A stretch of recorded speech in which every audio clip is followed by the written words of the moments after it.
भारत के माइनॉरिटी भाइयों एवं बहनों, जय जोहार, जय मूल निवासी साथियों। भारत के माइनॉरिटियों का क्या क्या अधिकार है, इसे जाने बगैर हम अपने अधिकारों को स्थापित नहीं कर सकते हैं और हमें इन अधिकारों से वंचित किया जा रहा है। साथियों, भारत के समस्त माइनॉरिटी परिवारों को अपने हक अधिकारों को जाने बगैर हम ना कुछ कर सकते हैं, संगठित हो सकते हैं और ना ही विरोध कर सकते हैं। इसलिए यदि अपने कौम को बचाना है, अपने माइनॉरिटी समाज को बचाना है, तो हमारे सारे हक अधिकार को जानना है, चाहे वह नैसर्गिक हो, सामाजिक हो या संवैधानिक। साथियों, हमारा पहला अधिकार है हमारा नैसर्गिक अधिकार या प्राकृतिक प्रदत्त अधिकार। साथियों, ये साबित करने में कोई मलाल नहीं है कि हमें प्रकृति ने बनाया है। हमारा डीएनए टेस्ट में हमारा खून साबित करता है कि हम भारत के मूल निवासी हैं।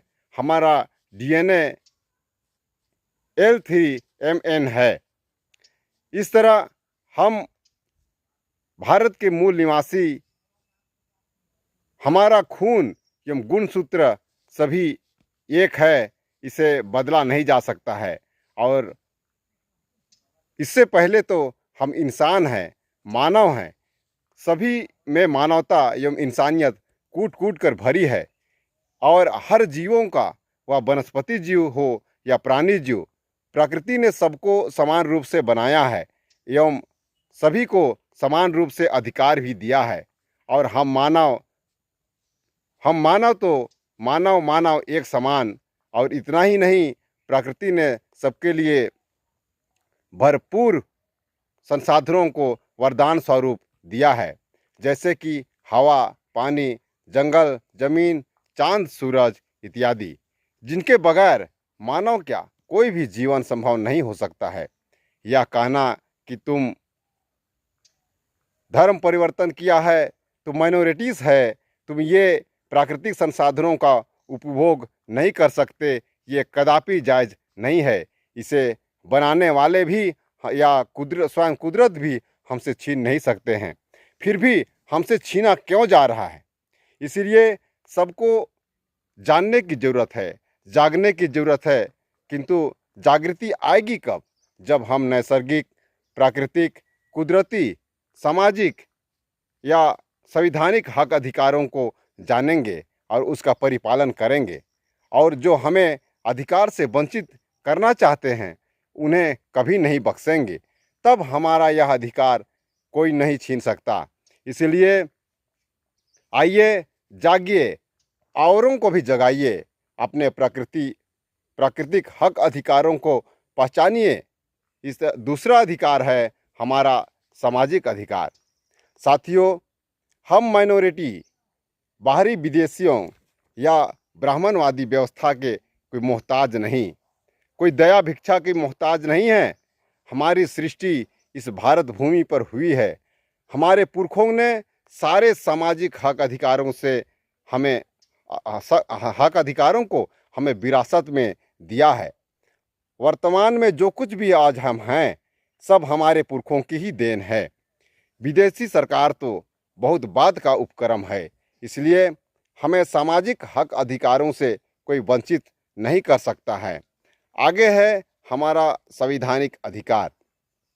साथियों, संविधान के प्रियम्बल में ही न्याय, समता, स्वतंत्रता, भाईचारा, बराबरी का प्रावधान किया गया है। साथियों, इसके बाद भी हमारे साथ अन्याय क्यों, असमानता क्यों? साथियों, संविधान के अनुच्छेद 5 के अनुसार भारत में जन्मे सभी लोगों का प्रथम नागरिकता का अधिकार है। इसलिए यह हमारा जन्मसिद्ध अधिकार है।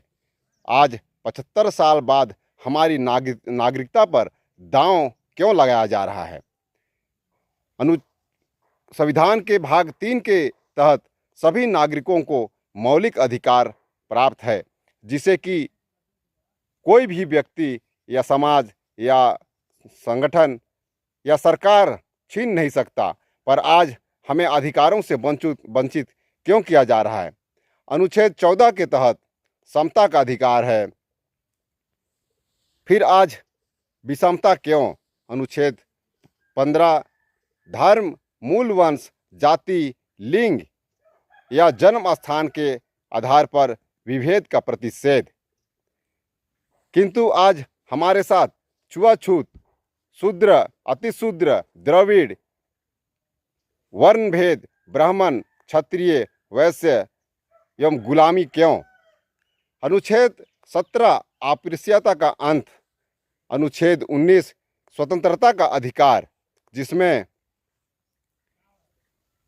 वाक स्वतंत्रता एवं अभिव्यक्ति का अधिकार है, किंतु आज हमें बोलने क्यों नहीं दिया जा रहा है?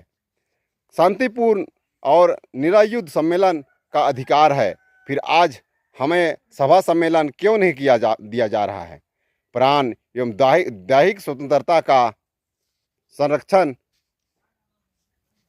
के बाद भी आज हमारे साथ अत्याचार क्यों हो रहा है?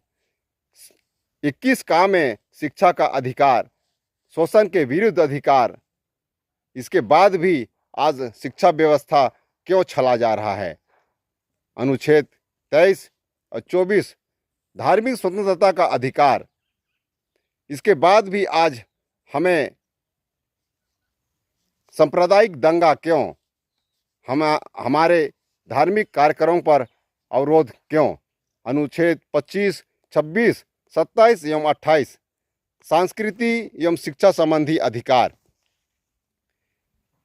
अनुच्छेद 29 एवं 30, अनुच्छेद 31 संपत्ति का अनिवार्य अर्जन का अधिकार, इसके बाद भी आज हमें इन अधिकारों से वंचित क्यों किया जा रहा है? हमें बेरोजगारी क्यों झेलनी पड़ रही है? साथियों, आगे है संवैधानिक उपचारों का अधिकार, फिर भी आज हमारा इलाज संभव क्यों नहीं? 5वीं एवं 6वीं अनुसूची का अधिकार, जिसके तहत हमें अनुसूचित जनजाति, अनुसूचित जाति एवं अन्य पिछड़ा वर्ग में रखा गया है, क्योंकि हम भारत के मूल निवासी हैं और भारत की मूल संस्कृति, रीति रिवाज, परंपरा एवं रूढ़ी प्रथा को फॉलो करते हैं। यही कारण है कि सुप्रीम कोर्ट का जजमेंट आया कि कोई भी आदिवासी या मूल निवासी कोई भी धर्म माने, यदि वह अपने मूल संस्कृति का अनुसरण करता है तो उसे अनुसूचित जाति, अनुसूचित जनजाति या अन्य पिछड़ा वर्ग से हटाया नहीं जा सकता है। यदि कोई माइनॉरिटी मूल संस्कृति से को छोड़ रहा है या भुला रहा है तो वह गलत है, जिसका खामियाजा डिलिस्टिंग का मामला हमारे सामने आ रहा है। एक मुख्य बात यह भी है कि हम माइनॉरिटी लोग न्यायप्रिय, शांतिप्रिय, समतावादी, स्वतंत्रता, बंधुता, भाईचारा, मेल प्रेम, दया, क्षमा, विश्वास, भरोसा एवं अच्छे जीवन पर विश्वास रखते हैं और भारतीय संविधान को मानने वाले लोग भी हैं। दूसरी ओर जो हमारा विरोध करते हैं ये इन सभी को नहीं मानते, इसलिए संस्कृति परिवर्तन तो वे लोग कर रहे हैं, हम नहीं, किंतु हमें बदनाम किया जा रहा है, ये भी जानने की ज़रूरत है। साथियों, एक ख़ास बात यह भी है कि आज के डेट में माइनॉरिटी, एसटी, एससी, ओबीसी सभी वर्ग के लोग पाए जाते हैं, किंतु आज आदिवासियों को ही क्यों टारगेट किया जा रहा है? उन्हीं को डिलिस्टिंग का भय क्यों दिखाया जा रहा है? दूसरी बात यह भी है कि अन्य सभी धर्मों के लोग जैसे जैन, बौद्ध, लिंगायत, सिख, ईसाई, सतनामी, मुस्लिम इत्यादि तो इसका विरोध करते नहीं हैं, फिर आज हिंदूवादी ही मूल निवासी या माइनॉरिटी का विरोध क्यों करते रहते हैं? इसमें किसका हाथ है? इसका कारण क्या है? ये सारी बात हमें जानना पड़ेगा। हम धर्म बदलने से हमारा वर्ग नहीं बदल जाता, क्योंकि हमें अधिकार मिला है वर्ग के माध्यम से। साथियों, सभी माइनॉरिटी भाई एवं बहनों को ये भी जानना ज़रूरी है कि आज इतने कुदरती अधिकार, इतने सामाजिक अधिकार एवं इतने संवैधानिक अधिकार के बाद भी आज हमारे साथ ये अन्याय, अत्याचार, जुल्म, ज़्यादतियाँ, सतावट, सांप्रदायिक दंगा क्यों किया जा रहा है? इतने पुख्ता हक अधिकार के बाद भी आज हम डरे सहमे क्यों हैं? हमारे दूसरे लोग संविधान के विरोध में जाकर हम पर खुलेआम ज़्यादतियाँ क्यों कर रहे हैं? प्रकृति के विरोध में जाकर दुष्कर्म क्यों कर रहे हैं? समाज के विरोध में जाकर ज़बरदस्ती क्यों कर रहे हैं?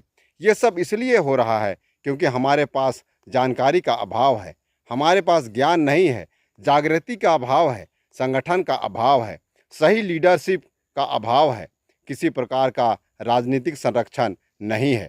हम लोग कायर, डरपोक, गूंगे, बहरे, अंधे, लंगड़े एवं लूल्हे हो गए हैं, जबकि हमारे पुरखे सभी वीर योद्धा थे और सभी चुनौतियों का सामना करते आए। तब कहीं हमारे लिए आज की ये भावी पीढ़ी के लिए नया जीवन मिला है, किंतु हम आने वाली पीढ़ी के लिए क्या देकर जाएंगे? अधिकारों से वंचित करना चाहते हैं तो कोई बात नहीं, यदि हमारी संतानों को अधिकार संपन्न बनाना चाहते हैं तो हमारे सारे हक अधिकारों को प्रतिस्थापित करना होगा। सभी माइनॉरिटियों को एक होना होगा। आज सामाजिक शक्ति के जगह सभी भक्ति में लीन हो गए हैं। आज शक्ति का आंदोलन चलाना होगा। हमारे सभी माइनॉरिटीज़ भाइयों को अपना वॉलंटियर फोर्स तैनात करना होगा, क्योंकि जिस समाज का सेना नहीं उसका सुरक्षा कदापि संभव नहीं। इसीलिए सभी को इन अधिकारों की जानकारी पहुंचाइए। मेरे इस वीडियो को ज़्यादा से ज़्यादा माइनॉरिटियों तक शेयर कीजिए और मेरे इस चैनल को सब्सक्राइब कर दीजिए। तब हमारी एकता, हमारा हौसला एवं प्रतिषेध मजबूत हो सकेगा। अन्यथा आज धर्म सतावट से कोई बच नहीं सकता है। माइनॉरिटियों के लिए एक खास बात और यह भी है कि आज जिस तरह शांति प्रिय, न्याय प्रिय, सीधे साधे संविधान को के दायरे में रहते हुए भी एक भी गैर कानूनी कार्य ना करने के बाद भी दुनिया भर का इल्ज़ाम हमारे ऊपर क्यों मढ़ा जा रहा है? इस कार्य को अंजाम कौन दे रहा है? वे ही लोग ना जो कि संविधान को नहीं मानते हैं, गैर कानूनी कार्य करने में बाज नहीं आते हैं, आतंक फैलाना, दंगा फसाद जिसकी फितरत है, यानी उल्टा चोर कोटवार को डांटे। इसलिए आज इन दुश्मनों को पहचानना भी हमारे लिए बहुत बड़ी चुनौती हो गई है। हम भारत की मूल सभ्यता, संस्कृति, रीति रिवाज, रूढ़ी परंपरा इत्यादि को मानने वाले लोग हैं, जबकि आज हम पर अत्याचार वे कर रहे हैं, धर्म परिवर्तन का इल्ज़ाम वे लगा रहे हैं जो हमारी संस्कृति को नहीं मानते हैं, जो बाहर से आए हुए लोग हैं, जो बाहरी संस्कृति का पालन करते हैं और सारे भारतीय संस्कृति का नाश कर रहे हैं और इसके विपरीत, इसको उल्टा कार्य कर रहे हैं। इसलिए संस्कृति परिवर्तन तो वे लोग कर रहे हैं, इसलिए डीलिस्टिंग का मामला उन पर आनी चाहिए, यानी विदेशियों पर, ना कि हम भारत के मूल निवासियों पर। ये कहने भर से नहीं होगा, हमें इसको अंजाम तक पहुंचाना होगा। इसलिए सभी माइनॉरिटी भाइयों एवं बहनों को तैयार होना होगा। आज इन सभी अधिकारों को स्थापित करने के लिए और अपने ऊपर होने वाले अत्याचार का विरोध करने के लिए साहस जुटाना होगा, औकात दिखाना होगा, मुंह खोलना होगा, संगठित होना होगा, अपने और परायों को पहचानना होगा, दोस्त और दुश्मनों की पहचान करना होगा। अपनी अस्तित्व, अपनी भविष्य को बचाना ही हमारा सबसे बड़ा धर्म है। इसलिए जो डरा वह मरा। इसलिए आइए हम सब मिलकर हम अपने मुल्क को आज़ाद करेंगे, अपने मुल्क को बचाएंगे। इसी आशा विश्वास के साथ मैं ये वीडियो का अंत करता हूँ। आप सभी को धन्यवाद। जय मूल निवासी, जय जोहार।